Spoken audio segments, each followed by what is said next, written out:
Speaker, I wish to comment on this matter. You know, communication from the chair is never debated. Mr. Speaker, it's true, but this is a very, very weighty matter, Mr. Speaker, the memorandum from the President on the finance bill.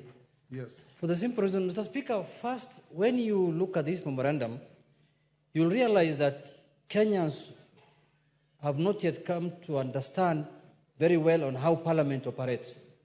What stages that a bill goes through, the first reading, second reading, third reading, and also what happens when a bill is presented to the President for assent. So, Mr. Speaker, we used to have, as a friend of mine said yesterday, a colleague of mine, we used to have open days in Parliament where people used to be taken through these processes of the bill making, Mr. Speaker. Mr. Speaker, this is a very, very important decision that has been made on a very important bill in this country, Mr. Speaker. And you know very well, before we went on recess, how emotive and how controversial this bill was, Mr. Speaker.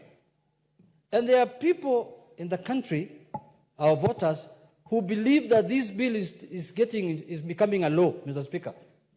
They believe that this bill is going to be implemented.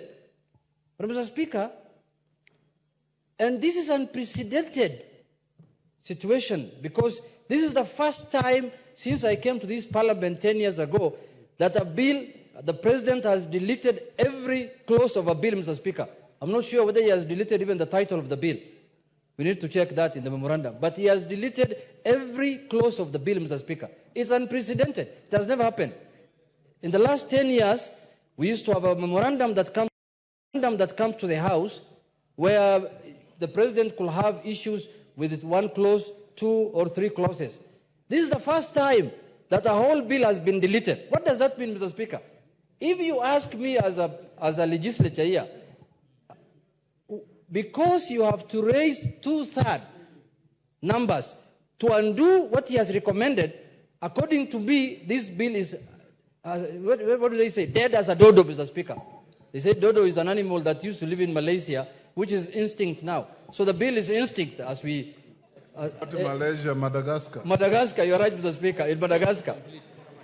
So, Mr. Speaker, this bill, as we speak, is dead, because I don't think we have the capacity to raise 2/3 in this House, and we don't intend to do, because of the whip, I will not provide the 2/3 from our side, to undo what the President has done. So, Mr. Speaker, it is very important to give clarity to our voters, to give clarity to Kenyans that this bill is dead. We only need to agree on a burial date where we are going to do the burial rites, and we bury it properly and we forget about it. In our area, it's called teruburu. We just do the teruburu and we finish with this thing, Mr. Speaker. You've made your point.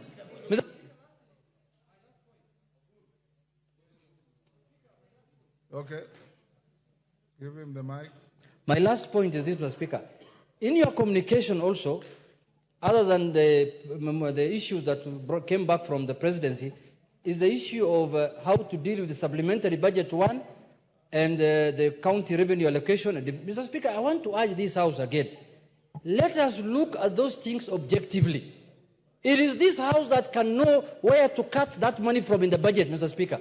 And I want to urge the Budget Committee to sit down and look with a tooth comb the budget that was passed and make sure that we remove excess baggage and excess fat from areas that Kenyans don't need money for. Let us not touch issues that are very important to Kenyans. That is the work of the Budget Committee. Let them stand up to the occasion, and the majority leader has been a budget chairman for 7 years. He knows, he can guide them. Let us not cut the money from where we think that the Kenyans will feel paid. So, Speaker, with those few remarks, I agree the deletion, and will be presiding over the burial of that bill when it is brought here. Honorable members, I'm not opening debate on this. The communication is not to elicit debate, but